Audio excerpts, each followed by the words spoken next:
Hey there, guys. Welcome to another action figure review. And today we're going to take a peek at the past and actually review something that I hadn't planned on reviewing. I didn't even plan on getting this figure, to be all honest with you. Uh, Matter of fact, if you guys saw my last video, you guys noticed that I bought some G.I. Joe stuff at a local trade show. And in one of the stalls, I looked up, I saw a figure. Didn't really like the figure that much, but came with a lot of accessories, and I'm like, you know what? Those accessories look nice. They'd be good to just have around, whenever I want to do like figure dioramas, just things for them to pose with. So I asked for the price of the figure, and it was a bit too high than what I had planned to spend on. So I decided to look them up online. Found them for a lot cheaper online, and I was like, well, I already went this far. Might as well just review the figure. And anyways, so without further ado, I bring to you. This is early on in the McFarlane Toys line. So this isn't modern McFarlane Toys in which he's making figures in 7-inch scale. This is classic McFarlane Toys from the 90s. The McFarlane Toys Sleepy Hollow Ichabod Crane. And of course, the actor portraying Ichabod Crane is none other than Johnny Depp from the Tim Burton movie Sleepy Hollow, which I have seen. I do like the movie. I don't think it's accurate to the source material, but it's a very entertaining movie, with all due respect, and I would recommend it. I wouldn't highly recommend it, but I would recommend it. It's a great movie to see. So that's just my intake concerning Sleepy Hollow. So as you can see, I got the figure. Now, one thing you need to know about this time period from McFarlane Toys, while the sculpting on the figure is good, you're more or less getting a statue. He's not gonna have articulation points. I don't even think they reach the double digits in articulation points. So what you see is what you get. And yes, I know the card is yellowing, but I've never intended to keep this figure on the card. I'm gonna let him breathe, release him, get him out, and yeah. But before I open them, I don't know. This is just a vestige of its time. You don't get this anymore. You don't get this type of packaging anymore. And I will save this card because the card back is, wow, just incredible. Of course, on top it shows the Sleepy Hollow movie website by Paramount Pictures. I guess you would have to have a Paramount Plus account to be able to view it. So, and of course it shows Ichabod Crane, the crone, which is the witch in the forest. But of course it's like a gross hallucination version of her. The Headless Horseman, which of course is Christopher Walken. Good night, moon. Good night, cow jumping over the moon. I think the Headless Horseman figure actually does come with a Christopher Walken head sculpt, so that would be a nice figure to like pursue and get. But it's not something I'm gonna like kill myself over to try to get, But anyways, and of course the deluxe box set of the Headless Horseman with the horse and the tree. So a strange selection of characters, if I do say so myself. I would have figured they would have made a figure of like Christina Ricci's character in the movie, or even like the evil lady. Spoiler alert: the evil lady at the end. Well, not much of a spoiler alert because you guys don't know what I'm talking about. So I'm kind of shocked that they only made 3 figures from the movie, because I mean you can't count the Headless Horseman twice. So I'm shocked that they only made 3 figures from the movie, and to be honest, this is kind of a big side character. But besides that, check out these other lines from McFarlane Toys. So this is when McFarlane Toys was like had the licenses. They were NECA before NECA, if you will. And of course, Movie Maniacs, such a great underrated line. Of course, most of those figures are statues, but still, great line. It even says that it has Pumpkinhead, Child's Play, Halloween, The Crow, Scream, Psycho, and a deluxe box set for the Bride of Chucky movie. Wow, that movie had barely came out at that time. Of course, the Beatles Yellow Submarine figures, an Austin Powers figures, you could tell we're smack dab in 1999 when you have a fat bastard figure of Vanessa Kensington, Scott Evil, Fembot, Series 2, Austin Powers. Series 2, there was actually a Series 1? Jesus. But, and of course, Techno Spawn, Cyber Spawn, Code Red, Warzone, Steel Trap, Great Thunder, Iron Express. So McFarlane just pumping out those Spawn figures. Which, by the way, guys, if you guys hear some snoring, that's my cat. He's way asleep right now. He's resting. You kind of make out the snores.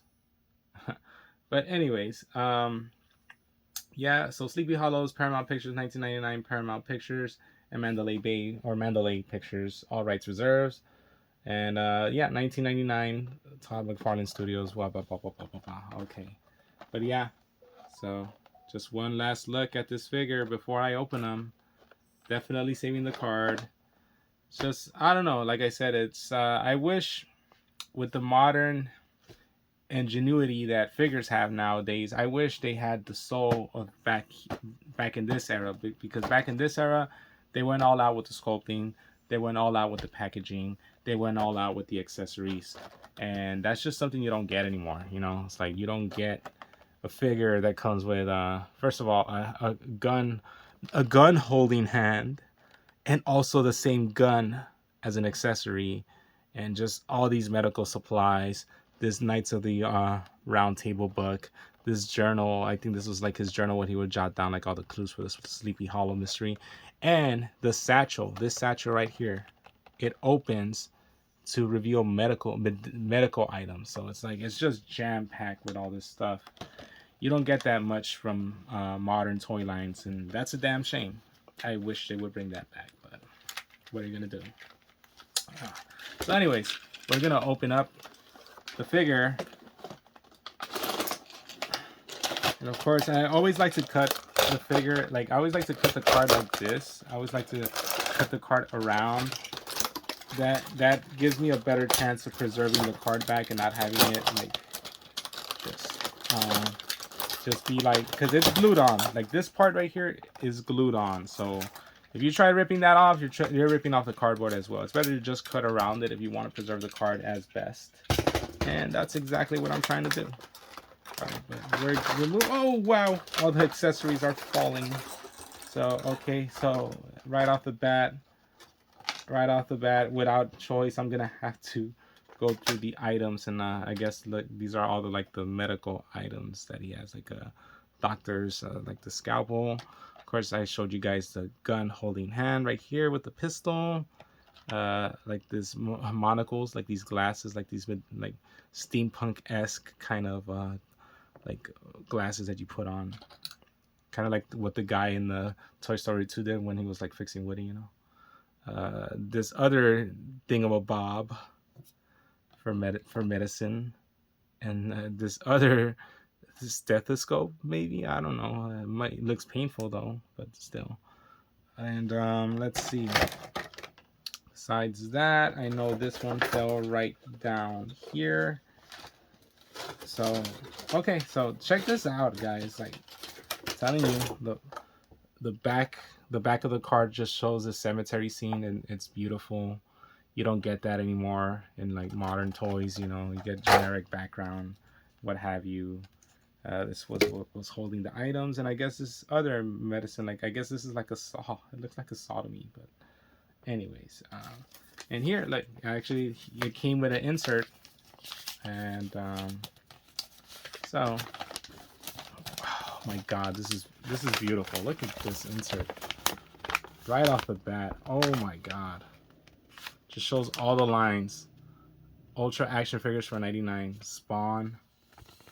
You see Spawn there. You see Austin Powers. You see Michael Myers. The Beatles. Metal Gear Solid figures. Are you kidding me? Ozzy Osbourne. It's just, yeah, it's incredible. It's just incredible what like the line, what McFarlane was able to make. Like I'm telling you guys, this was NECA before NECA, and you know what they lacked in articulation, they more than made up for in sculpting. I still think to this day they had some of the best sculpts ever, you know. And you see more lines on the other side. Wow, Sin City. Sin City figures made literally like what, like 5 years before they actually made the movie. So McFarlane was on them, on like comic book licenses, you know, like, yeah, McFarlane Collectors Club, uh, Colis Cogliostro. I think that's the guy that trained Spawn, and I think there's a big like lawsuit concerning him. I don't think he could make this figure anymore nowadays. Danger Girl, Danger Girl. Anyways, Austin Powers Mini Me right here. The McKenzie brothers. Wow, the McKenzie brothers from what is it? Strange Brew, that movie, and also what was it? SCTV and Saturday Night Live. I think they're the reason why that stereotype of Canadians talking like this and saying a boot and just talking about beer and Tim Hortons, eh? You know, that's where that whole stereotype came from. Oh, Slapshot, great movie, by the way, great movie. That's a great sports movie. So if you're into like sports comedies like Major League and stuff like that, I recommend Slapshot. Yeah. So of course it shows the instructions for all the stuff. So pretty much the satchel fits in the right hand of Ichabod Crane. It opens up to reveal like these medicinal bottle instruments and bottle rack. The pistol, eyeglasses, and all tools can be held in the right hand. The eyeglasses can fit on the head as shown. And okay, so now they're just showing it for the other figures. Pole hair to make snakes move. Plates veil on head for the other one. Headless horseman has interchangeable snap-on head and skull. Axes held in right hand. Decapitated heads in left hand. I love that. I want to get the headless horseman figure now. Headless horseman rides on horses. Feet fit in stirrups. Sword fits in right hand. Horse's head can bend side to side. Place horse's back feet on only to pegs. There's multiple positions. And I'm pretty sure it comes with a Christopher Walken figure. Terry Fitzgerald. Who is Terry Fitzgerald? Is that the guy that killed Al Simmons? But yeah. Anyways, that does it for the insert. Let's actually take a look at the Knights of the Round Table book. It is as advertised, just a book that says King Arthur and the Knights of the Round Table. Right there. Of course, here is Ichabod's diary, such a cool accessory. And here we go. Here we go with his satchel. We're taking a good look at his satchel. And wow, it does open up to reveal a bunch of medical, steampunk-esque medical supplies. Look at that. There's bottles and stuff like that. And this would fit really well with that surprise figure that I've been telling you guys about.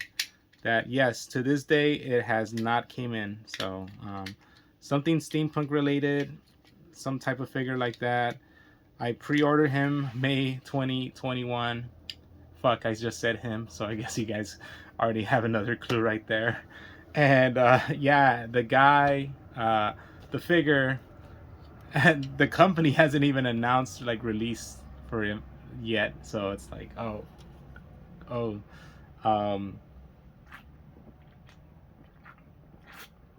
2 years, but then again, that falls in line with like what Mesco would do, you know. But yeah, I didn't think I would wait that long for that figure, but I'll keep you guys updated when it comes to the figure itself. So let's get Ichabod out, and true to my word, he only has he can't even bend. He has 0 bending elbows on either hand, cannot stretched out at all, can only go up and down, no side to side, no bicep cut, no elbow cut. There is a wrist cut, but no hinge to go up and down like that. Just literally just turning around in clockwise motion. And also same for this hand. And I think the removable one is, let me see again. I guess that's why they included the instructions, because I guess people just kept freaking pulling off the right hand. And yeah, so I guess it could be held in the right hand. And is it removable then? Oh wait, duh, I should just look at the hand. Yeah, so yeah, it's the right hand because the thumb is like this way. So yeah, I guess it is removable in that sense. See, bam, remove it. Place it. Bam. that. Fucking fucking pistols at dawn. Fucking I challenge you to a duel, sir. You know, or whatever. But yeah, besides the fact that there's limited articulation, he actually does have a waist cut, which is what some Hasbro Marvel Legends lack. No ab crunch, of course. No leg articulation on no way. Okay, on both legs. I was gonna say like on one leg, not only, but even then, the legs don't go up at a straight at like a vertical. Kind of goes like that. Like it's like like that. So it's like he's like side kicking, you know, with his fancy boots. Yeah, man, it's a figure of its time. You know, I'm not gonna fault it that much, and I already knew what I was gonna get myself into when I bought him. I didn't really buy him for the figure itself. Uh, Nothing concerning leg articulation. No, of course, no double jointed knees, no single jointed knees, zero jointed knees. Just a boot cut to be able to turn the boot, but nothing else after that. Nothing. Literally, and of course the head turns side to side, but even the head kind of turns kind of wonky-ish. No looking up or down. You could try to force it up, but that's about it. Yeah, okay, that's pretty much what you're getting with this figure right here. Yeah, it's a product of its time, though. To be quite honest, the sculpting on this figure is not bad, not bad. If I do say so myself. But let's do a compare and contrast. So this is obviously Johnny Depp in like 1999, right? So let's get a figure much more closer to like, you know what? That's crazy to think that the Pirates of the Caribbean movies are like 20 years old already. At least the first one is. And so let's make a compare and contrast. This is let me try to read this is a NECA Jack Sparrow. This is a McFarlane Ichabod Crane from Sleepy Hollow. And yeah, you could see the drastic change in Johnny Depp throughout the years. I don't think they're the same size. I don't think they're meant to be the same size. I think, see, McFarlane wasn't making 7-inch figures back in the day. He was making full on 6-inch action figures, and then somewhere down the line, he started making 7-inch figures. NECA, on the other hand, has always been making 7-inch action figures. That's why this Jack Sparrow is just bigger than the Ichabod Crane. But then again, from a design perspective, I mean, from like a character perspective, Ichabod Crane is supposed to be like, you know, lanky, and Jack Sparrow is supposed to be a pirate. So I mean, maybe that's where they like kind of meet up in size. But even then, it's like you could see like there's a really big size difference, and it's the same actor. So yeah, but look at, yeah, it just changes all around for him, you know. But yeah, let's also compare him to like, I don't know, let's compare him to like Amber Heard after, you know, she lost the court date, you know. And this is also another 7-inch action figure, so you could see like even Amber Heard is like taller than him. So yeah, what have you. This is a full-on 6-inch action figure, so whoever wants to be a revisionist and say that McFarlane never made 6-inch action figures, I say Pistols at Dawn. He did, and he just stopped making them, and he should have never stopped, because guess what? If he were to be making those DC figures, which I do own a few of them, I own the Batman family set, I do own, of course, the Warhammer figures, I do own the Doomslayer. If he were to be making more figures in 6-inch form, I'd be buying them, but I'm not. I am picking and choosing when it comes to McFarlane, because he just chose to not follow through and make figures in the scale that's the standard. It's the industry standard. He went against the industry standard. He went against his own standard, because it was due to him that they started making figures in this scale, in 1/12 scale. But that's a rant for another day. We're talking about Sleepy Hollow. We're talking about this Ichabod Crane figure. And given the fact that it has limited articulation, but it does come with a lot of cool shit, I'm going to give him, and the packaging is cool. Let's take that into account as well. I'm going to give him a really modest 6 out of 10. And that does it for the review, guys. I'm not trying to lose my head over this. Yes, pun intended. But yeah, that's it for the review. Thanks, guys, for sticking around. As always, peace and love. I'll try to make more reviews. Hopefully you guys get to watch it. And that's it. I am out. Peace.